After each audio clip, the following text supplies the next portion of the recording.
Establishment के हवाले से बहुत सी बातें की जाती हैं मनफी और गुस्सा लोगों को, दूसरी तरफ अब ये आ गया कि जी इस्टेब्लिशमेंट जो है उसके साथ बातचीत की जा रही है, उनको मैसेज भेजा कि जी हम किसी तरह आपके साथ चलना चाहते हैं और उसमें दाखिल सबासी साहब, तो आपकी पॉलिसी है क्या, जरा फरमाइए। देखिए, पॉलिसी एज सच फॉर्मुलेट इतनी हुई नहीं है, नहीं हुई, और मैं नहीं समझता कि ये इस किस्म के जो कहा जाता है कि मैसेज दिए गए हैं कि इमरान साहब को तो रब्ता ही नहीं है लोगों के साथ, तो मैं नहीं समझता कि इमरान खान साहब कोई किसी को मैसेज भेज रहे हैं, किसी को कह रहे हैं। फिर इसी तरह से यही सूरत हाल शाह महमूद कुरैशी की है, ठीक, उनका भी कोई रब्ता सच नहीं है। अब वो सेक्रेटरी जनरल थे हमारे तो वो भी डिटेंशन में, वो जो उमर अयूब की बात कर रहे हैं, वो तो एक्टिंग सेक्रेटरी जनरल जी, लेकिन जो पहले आपके थे सेक्रेटरी जनरल, हाँ वो पहले तो असद उमर का क्या, असद उमर साहब थे ना, अब वो भी इन डिटेंशन है। नहीं डिटेंशन में तो नहीं, हाँ ही हैज बीन अरेस्टेड। अच्छा, बड़ी कुछ पता नहीं चलता जी, कभी आता है डिटेंशन, आप you are saying on record के ही इज अंडर अरेस्ट, यही बताया गया है ही इज अंडर अरेस्ट। पहले तो ही वाज अंडरग्राउंड, अब तो अंडर अरेस्ट है, सुनने में आया अच्छा, है। नहीं आज कंफर्म नहीं है आपके पास? हाँ नहीं कंफर्म नहीं है, लेकिन अफवाहें बड़ी चल रही हैं। उसकी वजह है कि पार्टी में जितने लोग मैटर करते हैं, एक तो ये कि जो मैटर करते थे वो चले गए हैं, फिर उसके अलावा जो रह गए हैं उनमें भी बेशतर जो हैं वो अंडरग्राउंड हैं या छुपे हुए हैं, क्योंकि उनके खिलाफ केसेस बने हुए हैं। तो अच्छा, तो हामिद खान साहब आप तो हैं सीनियर वाइस प्रेसिडेंट, नहीं, मैं सीनियर वाइस प्रेसिडेंट हुआ करता था, अब आप क्या हैं जी पार्टी? कुछ भी नहीं है, मेरा कोई ऑफिस नहीं है। आपके पास कोई ऑफिस नहीं? आप इमरान खान साहब के तो बड़े करीब थे before he was even arrested. नहीं वो ठीक है, वो आप समझे कि एक एडवाइजर के तौर पर। तो कौन है फिर आप इस वक्त जो पार्टी के, हमें पता चलता है कि जी वो उस पे जूम पे मीटिंग्स होती हैं तकरीबन रोज, वो कौन कर रहा है? देखिए, वो चंद एक हजरात हैं जो उनके एडवाइज उन्होंने कोर कमेटी के नाम की एक कमेटी बनाई हुई है, उसमें कुछ वकला भी शामिल हैं जो कि लीगल मैटर्स को हैंडल कर रहे हैं, लाइक शुएब शाहीन साहब उसमें हैं, नियाजी हैं, अली जफर हैं, ये लोग हैं, क्योंकि बहुत सारा कंसर्न जो है इस वक्त जो है वो लीगल मैटर्स पर है। तो पॉलिटिकल चीज़ें बाज पीछे हो गई हैं और लीगल इश्यूज जो हैं वो सामने आ गए हैं, तो इसलिए इस वक्त जो हमें सारे अर्जेंसीज जो हैं, जो मुझे बताया जा रहा है कि ये कुछ हो रहा है, उनका ताल्लुक तो लीगल मैटर्स के साथ है। हम उससे निकलेंगे तो कोई हम पॉलिटिकल पॉलिसीज वज़ा कर सकेंगे। तो आपकी जहाँ तक इंफॉर्मेशन है अबाउट योर ओन पार्टी, उसमें आपको ये नहीं मालूम कि कौन है जो मीटिंग्स कर रहे हैं, किधर मीटिंग्स हो रही है, या क्या केपीके की और नौयत है पार्टी की और है कि नहीं? वो एक कोर कमेटी की जरूर आपस में एक मशवरा होता है। कौन है जी उसमें मुख्तलिफ लोग हैं। एक्चुअली कोशिश ये है बेशतर लोगों की कि उनको ना बताया जाए, उनको सामने ना लाया जाए, ये पॉलिसी है, अंडरग्राउंड पॉलिसी, वरना फिर उनके खिलाफ वो शुरू हो जाते हैं। उनकी भी मेहमानदारी उनकी भी हो जाएगी। हाँ जी, भी हो जाएगी बिल्कुल। इस वक्त जो फिजा है ना उसके अंदर ये सारी बात। तो अच्छा, सो द लास्ट क्वेश्चन, ये प्रेसिडेंट आरिफ अलवी साहब ने जो ट्वीट किया सर, वो आप उसको कैसे देखते हैं as a senior member of the party? मैं समझता हूँ कि ट्वीट करने की उनको ज़रूरत नहीं थी, उनको ऑफिशियली कहना चाहिए था, क्योंकि उनकी ऑफिशियल पोजीशन है, पाकिस्तान के सदर पाकिस्तान है, तो उनको ये वादे कर देना चाहिए था इंस्टेड ऑफ ट्वीट के जी मैंने इस पर सेंट नहीं दी है, लिहाजा ये कानून नहीं बना है। तो ये बात वाजे कहनी चाहिए थी। मैं समझता हूँ उस ट्वीट से भी बात वाजे हो गई। अब बात ये बहस के जी वो उसके क्या आईनी असरात और कानूनी असरात हैं, उस पर तो मेरा बड़ा वाज़ेह व्यू है कि कम से कम ये दोनों अमेंडमेंट्स जो थी, जो बिल थे अमेंडमेंट्स के, वो पास नहीं हुए, वो एक्ट ऑफ पार्लियामेंट नहीं बने। इन्होंने जो एक नोटिफिकेशन कर दी है कि ये दोनों जो हैं एक्ट्स ऑफ पार्लियामेंट बन गए, they will be deemed because the assent of the president is deemed to have been given. ये हो ही नहीं सकती, कॉन्स्टिट्यूशनली इसकी कोई प्रोविजन नहीं है, और लिहाजा अगर कोई बिल है उसके ऊपर सदर के दस्तखत नहीं है तो इसका मतलब है कि वो उसने रिजेक्ट कर दिया है। सर एक सेकेंड, मुझे इस पे जरा बताइएगा कि 75(1)(a it talks about 10 days और फिर says number 1 assent of the president is deemed to be given।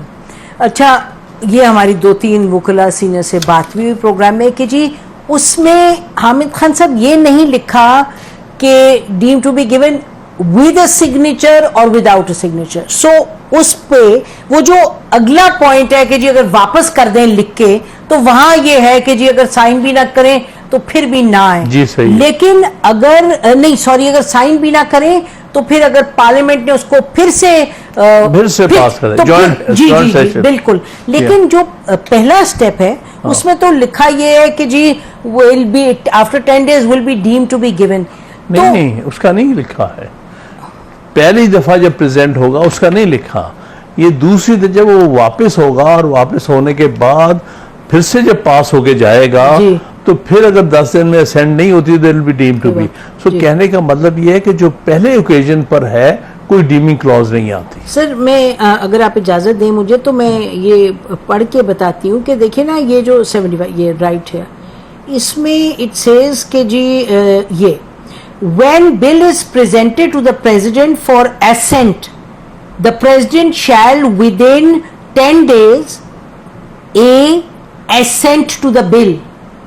लिखा ना जी assent to the bill within 10 days। ठीक। और दूसरी ऑप्शन है in the case of a bill other than money bill with it will return to the Majlis Shura with a message requesting that the bill or any specified provision thereof be reconsidered। Sir ठीक है, तो पहली तो option है कि जी आप ascent कर दें टू द बिल। सर इधर जब मैं पढ़ती हूँ 6 दफा भी पढ़ूँ 60 दफा भी तो यहाँ 4 ही लफ्ज लिखे हैं असेंट टू द बिल। इधर कहाँ लिखा है कि साइन हो या ना हो? Is it? नहीं, असेंट का साइन का मतलब असेंट ही होता है ना। नहीं सर, असेंट का मतलब साइन होता है। हाँ हाँ, मतलब आप जब बिल पर सदर साइन करता है तो असेंट देता है। असेंट यानी they both mean the same thing.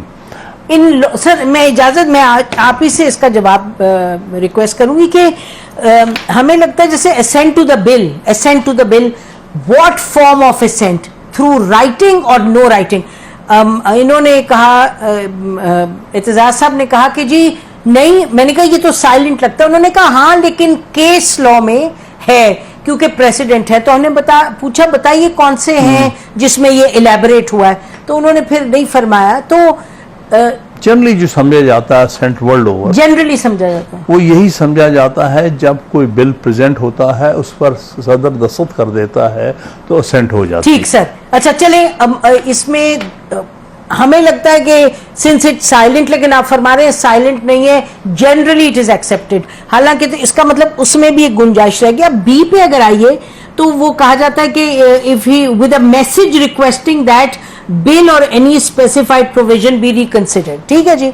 अच्छा, तो हमने देखे जो लोगों ने बांटे, those who are doing this and who matter, उन्होंने भेजे कि जी ये देखें, और जो बिल्स हैं जो जब वापस किए हैं प्रेसिडेंट साहब ने उस पर बाकायदा लिखा है। तो मुझे ये बताएं कि ये 2 बिल्स जो हैं जो सीरियस बिल्स हैं, जो आपने खुद फरमाया कि पास नहीं होने चाहिए, लोगों ने कहा जी आप लोग टेक्निकल में लगे हैं, ये तो सब्सटैंटिवली सीरियस मैटर्स हैं इसमें। तो सर अगर सीरियस मैटर्स हैं सब्सटैंटिवली तो प्रेसिडेंट साहब को क्या बना था कि उन्होंने उस पर चुप का रोजा रखा? अच्छा, इसमें 2 चीजें हैं। ये खास तौर पे इन 2 बिल्स के बारे में ना एक चीज है जो कि हटके है किसी और से। पहली बात तो ये है कि प्रेसिडेंट की तरफ से आप ये कह सकते हैं गफलत है। उनको चाहिए था कि 2 लाइनें लिखवा देते और कहते हैं कि मैं इसको रिजेक्ट कर रहा हूँ, आप इसको रिकंसिडर करें। अगर उन्होंने नहीं भी लिखी और वो कहते हैं कि मैंने अपने सबऑर्डिनेट्स को कहा था कि नहीं, इन्होंने सेंट नहीं दी है, इसको वापस भेज रहा हूँ, इसका मतलब वो कहने चाहते हैं कि मैसेज का मैंने उनको कह दिया था कि थ्रू माय सबऑर्डिनेट्स ये मैसेज भेज दो। He didn't want to write on it. Was he scared? Should have written। लेकिन इसमें एक बड़ी और एस्पेक्ट है जो कि जिस पर अभी तक किसी ने गौर नहीं किया। ये दोनों बिल जो गए हैं ये शायद 2 या 3 तारीख को गए हैं और एक शायद 8 या 8 को गया और एक 2 को गया। दोनों के 10 दिन जो हैं असेंबली के डिसॉल्व होने के बाद पूरे होते। ठीक, जब ये सूरत हाल हो तो इंटरनेशनली ये एक चीज़ एक्सेप्टेड है कि ऐसे बिल पर अगर असेंट से पहले ही वो असेंबली डिसॉल्व हो जाए तो इसको कहते हैं इंटरनेशनली पॉकेट वीटो, यानी प्रेसिडेंट की तरफ से वीटो हो गया वो बिल। ये पॉकेट वीटो कहते हैं, तो पाकिस्तानी वीटो कैसा है? ये जो भी नहीं, I am asking you genuinely कि क्योंकि हमने कुछ लॉयर से कहा, उन्होंने कहा जी अगर ये नहीं होता तो फिर it's not that the bills fall into, ये नहीं कि दे डोंट बिकम रिडंडेंट, वो फिर मामला उठाया जाता नहीं होता। ये असल में उन लोगों को इनके कॉन्स्टिट्यूशनली लोगों का इतना लंबा चौड़ा इल्म नहीं है हम लोग। ये अमेरिका में होता है। ठीक, अमेरिका में ये होता है कि असेंबली में अगर कोई बिल उनके भी पेश होते हैं, टाइम होता है विच प्रेसिडेंट असेंट करता है। अगर उससे पहले अगर एक हाउस डिसॉल्व हो जाता है, जैसे कि अमेरिका में अमेरिका हाउस रिप्रेजेंटेटिव दो, उससे पहले डिसॉल्व हो जाता है तो उसको कोई देने की जरूरत नहीं, इसको पॉकेट वीटो, क्योंकि उसकी वजह ये होती है कि फिर वो वापस किसको करेगा। बेशक यही सूरत हाल यहाँ यही है। अच्छा तो जी नाज़रीन, हमने बड़ी तफसील में सुना है हामिद खान साहब क्या फरमा रहे हैं। हामिद साहब, मैं इसी पर क्लोज करती हूँ कि ये कहा ना कि लोगों को आईनी मामला इतने नहीं मालूम, आपने तो माशाल्लाह किताब भी बड़ी जबरदस्त लिखी है, तो I think then who is taking, somebody should take it to the supreme court if it is a serious matter. Eventually supreme court ही जाएगा। इवेंचुअली कब जी? इवेंचुअली कब? आपकी तो पीटीआई वालों ने कहा था हम अगले 4-6 दिनों में ले जा रहे हैं। देखिए अभी उसमें अभी उसे सोचना किसी वक्त भी हो सकता है, लेकिन एक बात मैं करना चाहता हूँ, इसके ऊपर बाय लार्ज कंसेंसस है। मैं और भी वकला की मैं बात करता हूँ, उससे बात हुई है कि ये एक्ट ऑफ पार्लियामेंट नहीं बने हैं। ये तो आपके जी, अब जो सारे मैं आपको बताऊं माजरत के साथ, हम जो हमें नजर आ रहा है कि इतनी पोलराइजेशन है कि जो जरा प्रो पीटीआई है, मुझे मालूम है आपका तो एक अपना इस पे स्टांस है, वो सब ये कह रहे हैं और जो दूसरे हैं वो कुछ और कह रहे हैं। ऑन दिस एक हमारे वकील, यंग वकील, बड़े ब्राइट, सलाउद्दीन अहमद जी, अच्छा वो भी कह रहे हैं, उनका पीटीआई से ताल्लुक नहीं, उन्होंने इस पर मेरे साथ एग्री किया हुआ ना टीवी प्रोग्राम में। उन्होंने कहा जी ये एक्ट ऑफ पार्लियामेंट नहीं है। चीफ जस्टिस जो आमिर फारूक साहब हैं, उनके खिलाफ सोशल मीडिया पे बहुत सी बातें जो प्रो पीटीआई ट्रोल्स हैं वो कर रहे हैं उनके खिलाफ, लेकिन केस भी उनकी अदालत में हो रहा है, शिकायत भी उन पर लगा रही है। तो आपकी है क्या पीटीआई की पॉलिसी? देखिए बात यह है कि इन केसेस में अपील तो इस्लामाबाद हाई कोर्ट ही जानी है और केस भी फिक्स चीफ जस्टिस ने ही करना है। मैं समझता हूं कि बहुत सारे मैं इररिस्पॉन्सिबल स्टेटमेंट समझता हूं जो कि बाज़ लोगों ने, जिनका पीटीआई से ताल्लुक है या नहीं है, उन्होंने chief justice Islamabad high court के बारे में कही हैं, जिसकी ज़रूरत नहीं थी। हालांकि पार्टी का किसी हद तक इसके ऊपर एज ए पॉलिसी इत्तेफाक था कि हम किसी जुडिशल ऑफिसर को अटैक नहीं करेंगे, क्योंकि अल्टीमेटली अब उनके पास उधर ही जाना और है ही कोई ऑप्शन नहीं, तो लिहाजा और फिर जितने केसेस जिसका ताल्लुक इस्लामाबाद या फेडरल गवर्नमेंट या फेडरल एजेंसी से है, वो बेशतर जो है उसका इस्लामाबाद हाई कोर्ट में ही जाएंगे ना, अगर आपने रिट पिटीशन करनी है। तो इसलिए इस्लामाबाद हाई कोर्ट के चीफ जस्टिस को बुरा भला कहना या उन पर अटैक करना किसी तौर पे भी मुनासिब पॉलिसी नहीं है। हामिद साहब, आपकी पार्टी इस वक्त क्या बहुत बिखरी हुई है? क्या उसमें धड़ाबंदी है? क्या कोई पॉलिसी जो है एक बनाई नहीं गई? क्या लोग अपनी मर्जी से चल रहे हैं? आपने जो भी फरमाया उससे भी कुछ ऐसे लगता है, उसके अलावा भी कुछ समझ नहीं आती कि एक्चुअल पॉलिसी क्या है। देखिए ना, एक तरफ